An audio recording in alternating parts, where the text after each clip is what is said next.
শবে বরাতে মানুষ মসজিদে বেশি আসে কেন? এই রাতে বেশিরভাগ মানুষ মসজিদে যায় বা ইবাদত বন্দেগী করে যার যার মতে করে। বেশিরভাগ মানুষের ধারণা হলো যে এই রাতে ভাগ্য ঠিক হয়। যেহেতু ভাগ্য ঠিক হয়, ভাগ্য নির্ধারণ হয়, সেই জন্য এই রাতে মসজিদে যায়, ভিড় জমায় যে একটা রাতে ইবাদত বন্দেগী করে যদি ভাগ্যটা নিজের অনুকূলে লিখে নেওয়া যায়, সারা বছরের ভালো কিছু লেখাই নেওয়া যায়, তাহলে তো সারা বছর ভালো থাকা যাবে। এই জন্য ওই একটা রাত একটু বেশি ইবাদতবন্দি করার চেষ্টা করে। ঠিক না বেঠিক? আল্লাহ রাব্বুল আলামিন আমাদের জন্য যে তাকদীর প্রতি বছর লিপিবদ্ধ করেন, সেটা কোন রাতে হয়? শবে কদর বলছে এলাকার মানুষ। সারা দেশে মানুষ তো জানে শবে বরাত, এলাকার মানুষটা সঠিকটা জানেন, বোঝা গেল। সারা দেশের মানুষ তো জানে ভাগ্য নির্ধারণ হয় শবে বরাতে। ভাইরা আমার, কোরআনে হাকিমে সূরা দুখানের 3 এবং 4 নম্বর আয়াত যদি আপনি দেখেন, আল্লাহ রাব্বুল আলামিন ইরশাদ করেছেন, ইন্না আনজালনাহু ফি লাইলাতিন মুবারাকাহ ইন্না কুন্না মুনজিলিন ফিহা ইউফরাকু কুল্লু আমরিন হাকিম। আল্লাহ বলেছেন, আমি নিশ্চয় কোরআনকে নাজিল করেছি, অবতীর্ণ করেছি একটি বরকতময় রাতে। আর এই বরকতময় রাতটা কোন রাত? যে রাতে কোরআন নাজিল হয়েছিল? শবে কদর। কোনো সন্দেহ আছে? কারণ কোরআনের আরেক আয়াত বলছে, ইন্না আনজালনাহু ফি লাইলাতিল কদর, আমি কোরআনকে নাজিল করেছি যে রাতে, সেটা হলো লাইলাতুল কদরে। তাহলে লাইলাতুল কদরে আল্লাহ কোরআন নাজিল করেছেন। আর সূরা দুখানে বলেছেন, আমি একটি বরকতময় রাতে কোরআন নাজিল করেছি।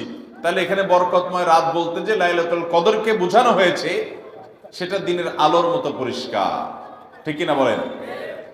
এরপর আয়াত আল্লাহ বলেছেন, ফিহা ইউফরাকু কুল্লু আমরিন হাকিম, এই বরকতময় রাত যে রাতে কোরআন নাজিল হয়েছে, অর্থাৎ লাইলাতুল কদর, সেই রাতেই সমস্ত গুরুত্বপূর্ণ হিকমাপূর্ণ বিষয়গুলো সব ধার্য হয়ে থাকে, নির্ধারণ হয়ে থাকে। এই আয়াতের আলোকে বোঝা যায় মানুষের ভাগ্য সারা বছরের যেটি লিপিবদ্ধ হওয়ার কথা, সারা বছরের যে বাজেট হওয়ার কথা, সেটা হয়ে থাকে লাইলাতুল কদরে, শবে কদরে। মধ্য শাবানের রাত, এ রাতে আল্লাহ তাআলা মানুষকে সাধারণ ক্ষমা ঘোষণা করেন। যাদের মনে হিংসা নাই, যাদের মনে মানুষের প্রতি বিদ্বেষ শত্রুতা নাই, এবং যারা শিরকে লিপ্ত না, এই মানুষগুলো ছাড়া বাকি মানুষগুলোকে মধ্য শাবানের রাত, যেটাকে আমরা শবে বরাত বলি, হাদিসের ভাষ্য শবে বরাত নয়, হাদিসের ভাষ্য হলো লাইলাতুন নিসফি মিন শাবান, সেই রাতে আল্লাহ রাব্বুল আলামিন বান্দাকে সাধারণ ক্ষমা ঘোষণা করেন।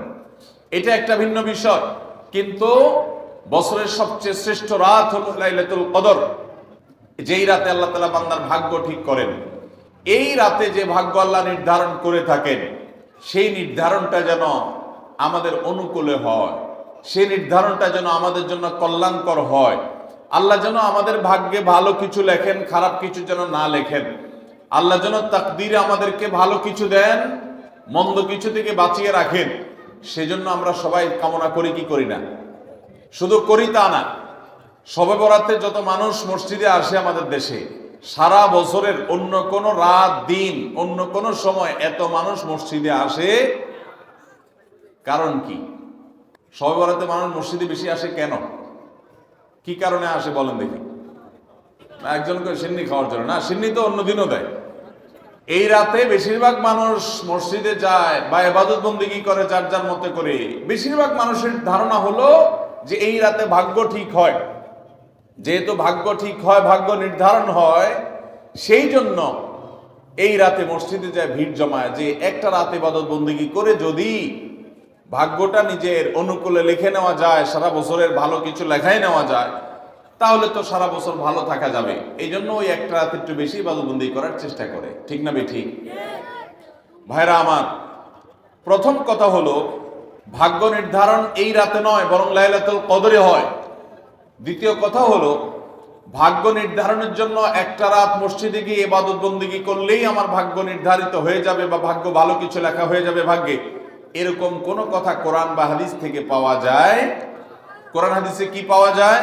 সূরা নাহাল আয়াত নম্বর 97, আল্লাহ রাব্বুল আলামিন ইরশাদ করেছেন, মান আমিলা সালিহাম মিন যাকারিন আও উনসা ওয়া হুয়া মুমিন, পুরুষ হোক আর নারী হোক, যে কোনো ব্যক্তি যদি ঈমানদার অবস্থায় ভালো কাজ করে, কোরআন হাদিসে নির্দেশিত কাজ, আল্লাহ যা করতে বলেছেন, রাসূল সাল্লাল্লাহু আলাইহি ওয়াসাল্লাম যা করতে বলেছেন, যদি সে কাজগুলো করে, এমত অবস্থায় করে যে সে ঈমানদার, অর্থাৎ ঈমান থাকতে হবে, ঈমান আছে এই অবস্থায় যদি নেক আমল করে, তাহলে কি হবে? আল্লাহ বলেছেন ফালানুহিয়ান্নাহু হায়াতান তাইয়্যিবাহ, তাহলে সেই পুরুষ সে নারীকে আমি পবিত্র জীবন দান করব। এই পবিত্র জীবনে মানুষ সুখী থাকবে, এই পবিত্র জীবনে মানুষ সমৃদ্ধ থাকবে, এই পবিত্র জীবনে মানুষ ভালো থাকবে, নেক থাকবে।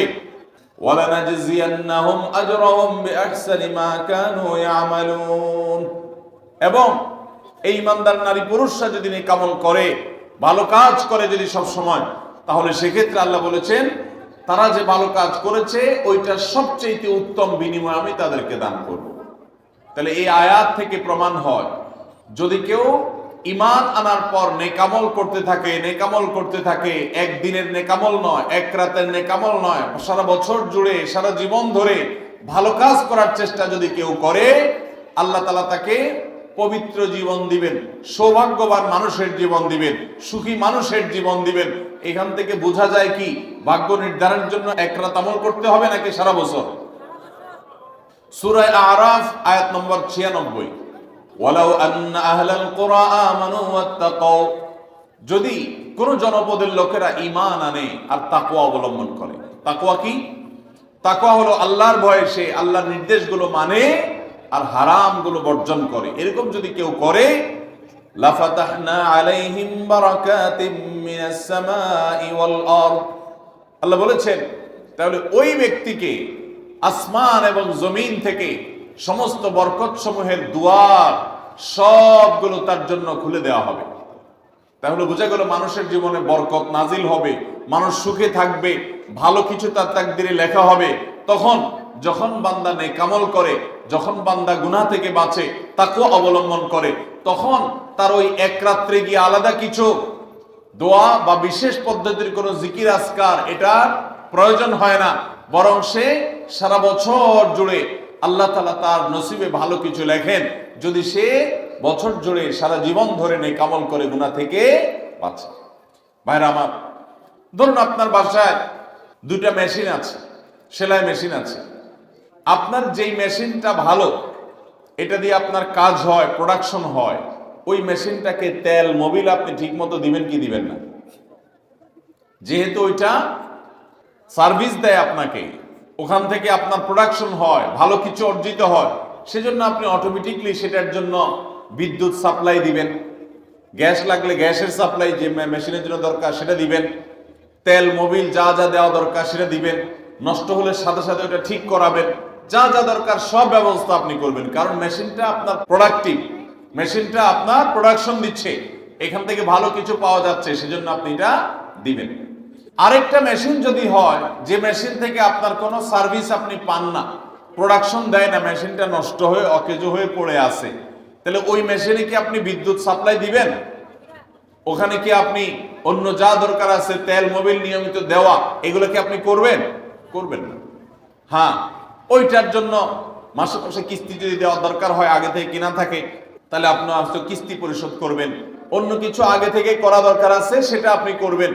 আল্লাহ রাব্বুল আলামিন ঠিক একই ভাবে তার যে বান্দারা তার অনুগত থাকে, তাকওয়া অবলম্বন করে, হারাম থেকে বাঁচে, গুনাহ থেকে বাঁচে, ফরজ কাজগুলো করে, আল্লাহ তাআলা তার সেই বান্দাদের জন্য ভালো কিছু তাদের তাকদীরে লিপিবদ্ধ করেন, তাদের জন্য নসিবে ভালো কিছু রাখেন, তাদেরকে সুখের জীবন দান করেন, সৌভাগ্য দান করেন।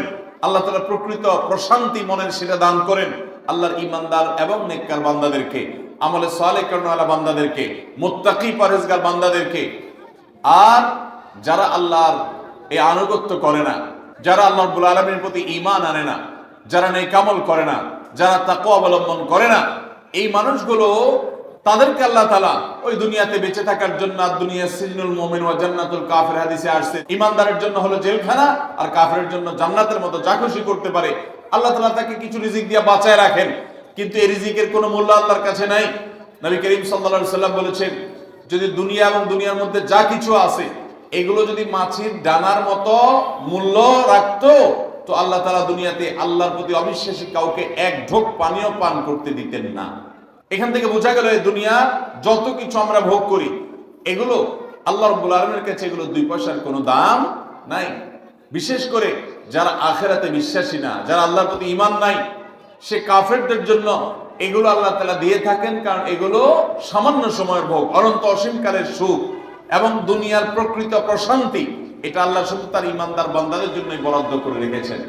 তো এই আয়াত থেকে, হাদিস থেকে বোঝা যায় যে ঈমানদাররা যখন নেক আমল করবে তাদের জন্য আল্লাহ তাআলা নসিবে ভালো কিছু দিবেন, তাদের জন্য আল্লাহ তাআলা তাদের ভাগ্যে ভালো কিছু দিবেন, তাদের ভাগ্য সুপ্রসন্ন হবে। আর যদি কেউ বদামল হয় তাহলে আল্লাহ রাব্বুল আলামিন তার জন্য প্রকৃত প্রশান্তি, আসল সুখের ঠিকানা সেটা আল্লাহ তাআলা তাদেরকে কখনো দিবেন। অতএব আমরা যদি চাই আমাদের ভাগ্যে ভালো কিছু লেখা হোক, তাহলে প্রথম কাজ করতে হবে আমাদেরকে নেক আমল করতে হবে। ঈমান আনার পর কি করতে হবে? নেক আমল করতে হবে। আল্লাহ আমাদের সবাইকে সে তৌফিক দান করুন। আমরা যদি ঈমান আনার পর নেক আমল করি, ভালো কাজে লিপ্ত হই, তাকওয়া চর্চা করি, তাহলে আল্লাহ রাব্বুল আলামিন আমাদের ভাগ্যে ভালো কিছু রাখবেন। এই ব্যাপারে একজন ঈমানদারের ঈমান মজবুত থাকতে হবে। আরেকটা উপমা নেই আমরা। ধরুন একজন জনপ্রতিনিধি, ওনার যারা প্রচার প্রচারণা করে, ওনার পক্ষে যারা মানুষের কাছ থেকে ভোট কালেকশন করে, সংগ্রহ করে, এই জনপ্রতিনিধির কাছে যদি কোনো রিলিফের মাল আসে, সরকারি চাল ডাল ইত্যাদি এসব যদি আসে, তিনি তার এলাকার মানুষদেরকে, ভোটারদেরকে, জনগণ তাদেরকে তিনি, যারা অভাবী, যারা এটার হকদার, তাদেরকে দিবেন। এটা তার দায়িত্ব, কর্তব্য থাকে। যদি তার কোনো আগে থেকে তার দলের কোনো কর্মী থাকে, নির্বাচনের সময় তার অনুগত কোনো মানুষ থাকে যে তার পক্ষে কাজ করছে অনেক বেশি, তো এই লোকটার যদি রিলিফের দরকার হয়, সে কি ওই চেয়ারম্যান সাহেবের কাছে আর জনপ্রতিনিধির কাছে ধর্ণা দিয়ে আলাদা পিছনে লাইন ধরে ঘুরতে হবে? তার অটোমেটিক তাকে দেয়া হবে, কারণ সে আগে থেকেই তার লোক। অতএব অন্য 10 জন যদি পায়, এই লোক বরং তারও আগে পাবে।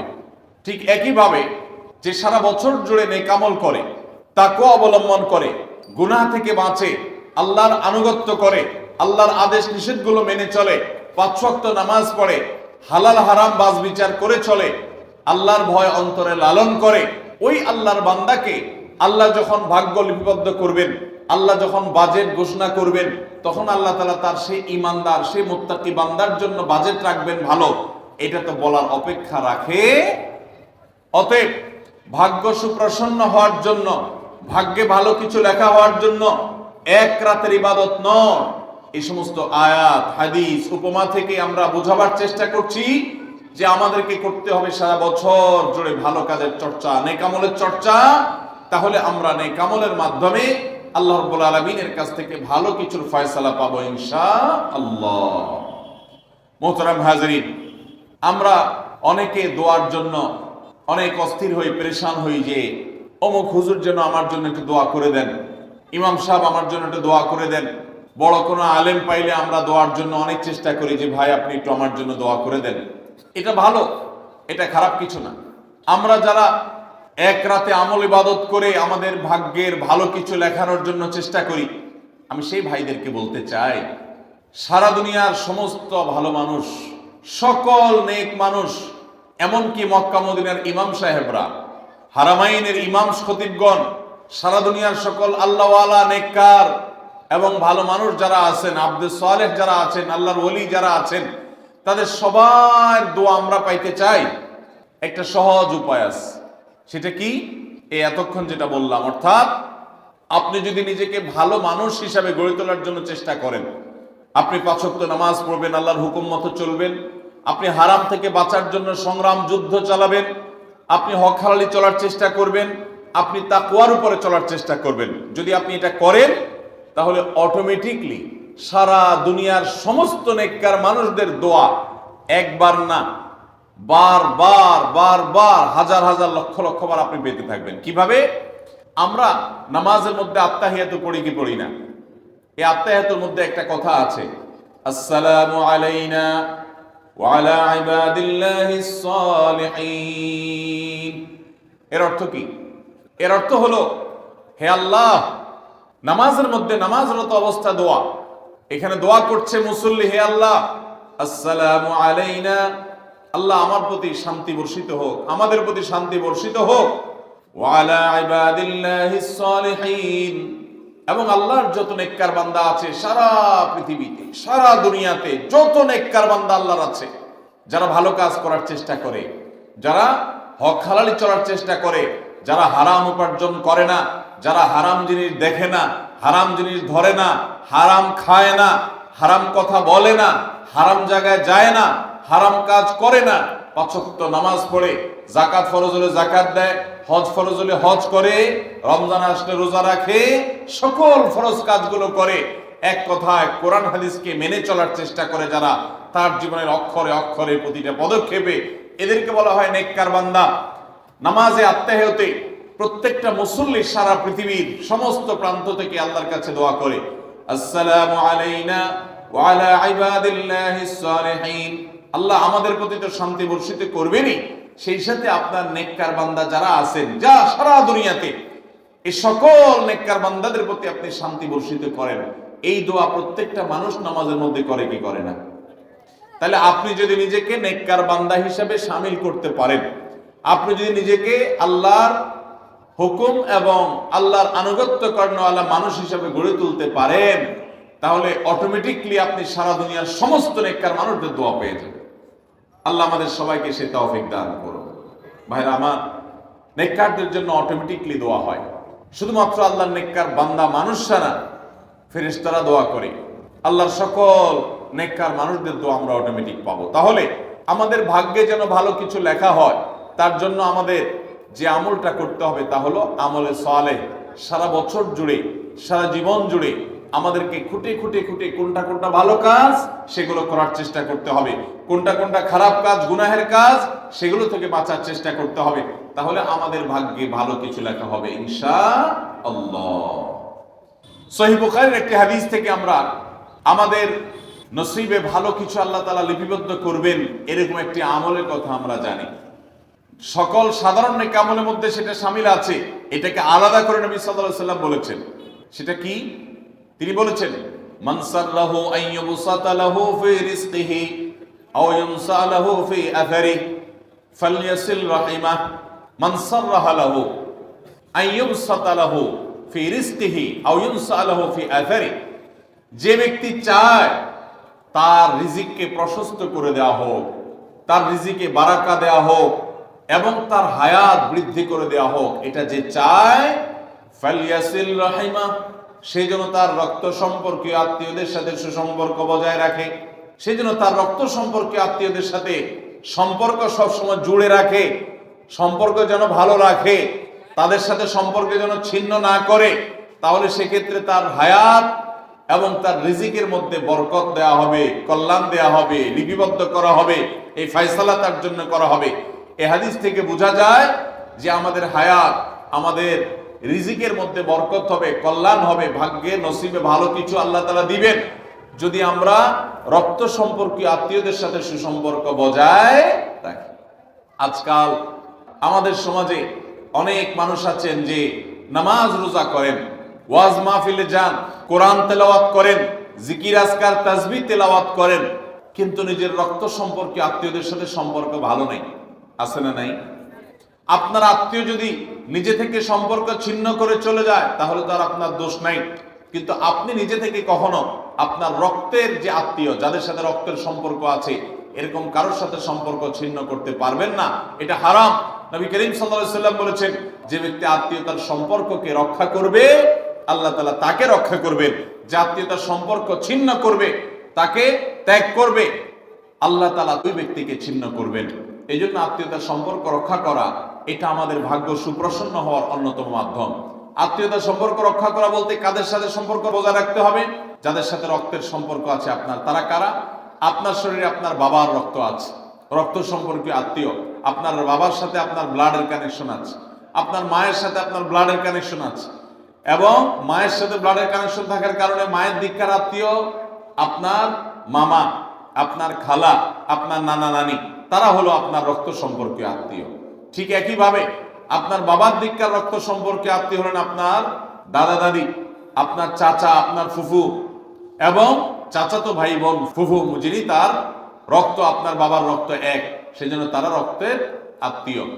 ভাই বোন তো আছেই, তো এই রক্তের আত্মীয়দের সাথে অনেকে সম্পর্ক বজায় রাখে না, কোনো কারণে সম্পর্ক ছিন্ন করে ফেলে, এটা হারাম। আমরা দুনিয়াতে অনেক বন্ধু বান্ধবের সাথে সম্পর্ক ভালো রাখি, অনেক দোস্তের সাথে সম্পর্ক ভালো রাখি, অথচ আমাদের এই রক্ত সম্পর্কে আত্মীয়গুলোর সাথে সম্পর্ক ভালো রাখা হয় না।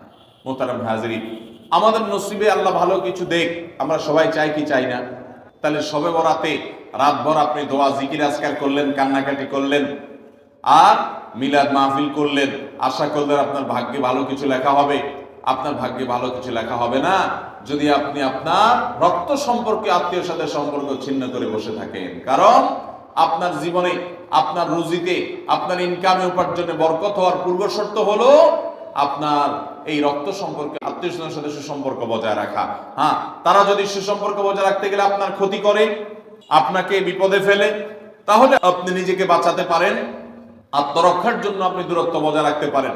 কিন্তু তাই বলে তাদের সাথে আপনি সম্পর্ক নষ্ট করে থাকবেন, তাদেরকে ভুলে থাকবেন বা তাদের সাথে সম্পর্ক রাখবেন না, এটা কিন্তু জায়েজ হতে পারে না। ইংল্যান্ডের একটা ইউনিভার্সিটির একটা জরিপের কথা অনলাইনে আমি একবার দেখেছিলাম, যে একটা নামকরা বিশ্ববিদ্যালয়, তারা বিশ্ববিদ্যালয়ের ছাত্রদের মধ্যে একটা সার্ভে তারা চালিয়েছিলেন। তারা দেখতে চেয়েছেন যে ছাত্রদের মধ্যে কারা বেশি হায়াত পায় আর কারা কম পায়। যারা বেশি হায়াত পায় তাদের মধ্যে বৈশিষ্ট্য কি আছে, যারা কম পায় তাদের মধ্যে কোন বৈশিষ্ট্যের অভাব আছে। তো এটা নিয়ে দীর্ঘ অনেক বছরের একটা জরিপ তারা চালিয়েছেন, একটা নিরীক্ষা তারা চালিয়েছেন। সেই নিরীক্ষায় দেখা গেল যে যেই ছাত্ররা দীর্ঘদিন পর্যন্ত হায়াত পেয়েছেন এবং তারা অনেক দিন দুনিয়াতে বেঁচেছেন, তাদের বেশিরভাগই দেখা গেছে, সবাই না, বেশিরভাগই দেখা গেছে যে তারা সাধারণত তাদের পারিবারিক এবং আত্মীয় স্বজন, বন্ধু বান্ধব, অন্যদের সাথে হাসি খুশি, অর্থাৎ মানুষের সাথে সম্পর্ক বজায় রাখছে। আর যারা সম্পর্ক বজায় রাখে নাই, এই মানুষগুলো তাদের তুলনামূলকভাবে প্রথম গ্রুপের চাইতে তারা অনেক আগে দুনিয়া থেকে চলে গেছে, অনেক আগে তারা মারা গেছে। এটা প্রত্যেকটা ব্যক্তির ক্ষেত্রে আলাদা আলাদা করে খাটানো যাবে না, এটা একটা টোটাল জরিপের ফসল। তো এই জরিপ প্রমাণ করে নবী করিম সাল্লাল্লাহু আলাইহি ওয়াসাল্লাম যে বলেছেন, যারা রক্ত সম্পর্কের আত্মীয়গুলোর সাথে সুসম্পর্ক বজায় রাখে তাদের হায়াতে এবং রিজিকে বরকত দেওয়া হয়। এই জরিপের রিপোর্টও সেটা সত্যতাকে প্রমাণ করে। আল্লাহ তাআলা আমাদের সবাইকে আমাদের আত্মীয় স্বজনের সাথে সুসম্পর্ক বজায় রাখার তৌফিক দান করুন। তাহলে আমাদের ভাগ্যে যেন ভালো কিছু লেখা হয়, ভাগ্য যেন সুপ্রসন্ন হয়, সেজন্য আমরা দ্বিতীয় আমলও পেয়ে গেলাম। নাম্বার 3, বান্দার ভাগ্য এবং নসিবে ভালো কিছু যেন হয়। মন্দ কোনো কিছু যদি আল্লাহ না করুন কারণ নসিবে লেখা থাকে, সেটা যেন দূর হয়, সেটা যেন তার ক্ষতি না করে, এবং আল্লাহ রাব্বুল আলামিন যেন সেই ফয়সালা বান্দার উপরে কার্যকর না করে। সেজন্য তৃতীয় আমল হলো দোয়া। কারণ লা ইয়ারুদ্দু তাকদীর ইল্লা দুআ। তিরমিজিতে একই হাদিস আসছে, ভাষ্য ভিন্ন, লা ইয়ারুদ্দু কাযা ইল্লা আদ-দুআ। বান্দার তাকদীর, বান্দার ভাগ্য, এটা কোনো কিছু পরিবর্তন করতে পারে না। অন্য এক হাদিসে আসছে, আল্লাহ যা ফয়সালা করেন সেটা আর পরিবর্তন করেন না। তবে এই হাদিস থেকে একটা এক্সেপশন পাওয়া যায়, সেটা হলো যদি কেউ আল্লাহ তাআলার কাছে কায়মন বাক্যে দোয়া করতে পারে, দোয়ার হক আদায় করে যদি দোয়া করতে পারে, তাহলে এই দোয়া আল্লাহ রাব্বুল আলামিনের তাকদীরকে পর্যন্ত তার জন্য পরিবর্তন করে দেওয়া হয় দোয়ার মাধ্যমে। আল্লাহ তাআলা আমাদেরকে সবাইকে সেভাবে দোয়া করার তৌফিক দান করুন। আমরা চেষ্টা করব তো ইনশাআল্লাহ। তাহলে তৃতীয় আমল আমরা পেয়ে গেলাম, সেটা হলো দোয়া। আল্লাহ তাআলার কাছে যদি কেউ চোখের পানি ফেলে দোয়া করে, আল্লাহ আপনি আমার নসিবে যদি খারাপ কিছু লেখাও থাকে সেটা থেকে আপনি আমাকে উদ্ধার করেন।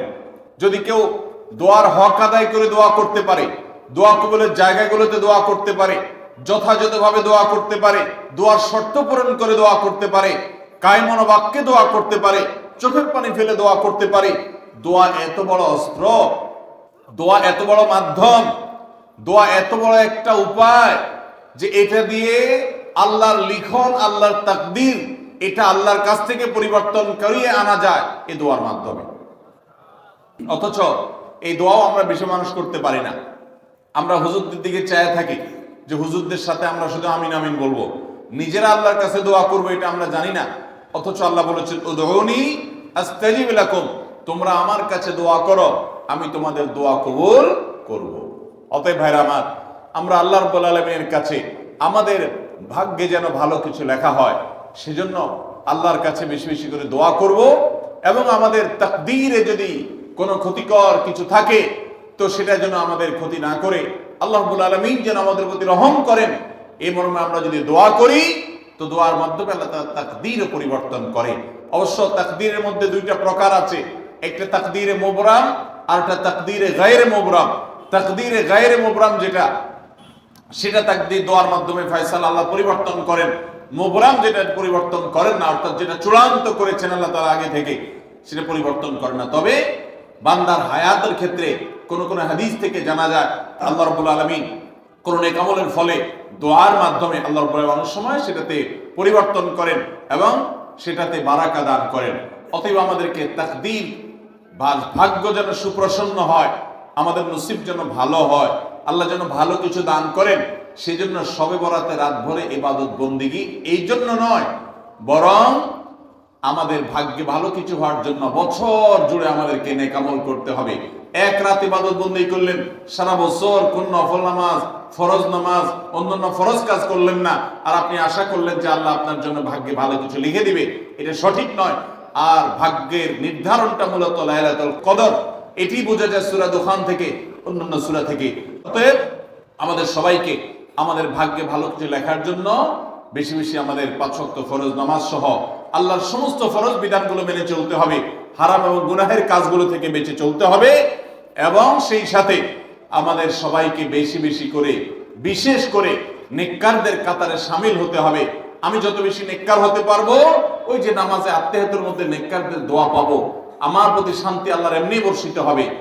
এবং দ্বিতীয় আমল হলো বেশি বেশি করে আত্মীয় স্বজন রক্ত সম্পর্কীয় যারা, তাদের সাথে বিশেষভাবে সুসম্পর্ক বজায় রাখতে হবে। সম্পর্ক নষ্ট করা যাবে না, সম্পর্ক ছিন্ন করা যাবে না। এবং তৃতীয় আমল হলো বেশি বেশি দোয়া করতে হবে। এই তিনও আমল যখন আমরা একযোগে চালাবো, একদিক থেকে সাধারণ সব নেক আমল করব, বিশেষভাবে আমি আত্মীয় স্বজনের সাথে সম্পর্ক বজায় রাখার চেষ্টা করব, এবং আল্লাহর কাছে দোয়ার আমলটা বেশি বেশি করব, বরকত নাজিল হওয়ার মতো কাজগুলো বেশি বেশি করব, ইনশাআল্লাহ আল্লাহ রাব্বুল আলামিন আমার নসিবে ভালো কিছু দিবেন এবং মন্দ কিছু থেকে আমাকে বাঁচাবেন। নবী করিম সাল্লাল্লাহু আলাইহি সাল্লাম আল্লাহর কাছে দোয়া শিক্ষা দিয়েছেন, আল্লাহুম্মা ইন্নী আউযু বিকা মিন দারকিল বালা, আল্লাহুম্মা ইন্নী আউযু বিকা মিন সুইল কাদা। আল্লাহ, আপনার কাছে আমার ভাগ্যের ক্ষতি থেকে আমি আপনার কাছে পানা চাই। অর্থাৎ আমার তাকদীরে কাজার মধ্যে যদি কোনো ক্ষতিকর কিছু আপনি লিখে থাকেন, তাহলে সেই সুউল কাজা, এটা থেকে আমি আপনার কাছে পানা চাই। অতএব এই মর্মে আল্লাহর কাছে যত বেশি আমরা দোয়া করব, আল্লাহ রাব্বুল আলামিন আমাদেরকে তত বেশি হেফাজত করবেন। আল্লাহ তাআলা আমাদের নসিবে দুনিয়া এবং আখিরাতে, ইহকালে এবং পরকালে ভালো কিছু লেখেন, আমাদের নসিবে যেন ভালো কিছু হয় সেই তৌফিক আল্লাহ তাআলা আমাদেরকে দান করেন। আমরা সবাই আমলগুলো করবো তো ইনশাআল্লাহ। আল্লাহ আমাকে আপনাকে আমাদের সবাই আমলের তৌফিক দান করুন।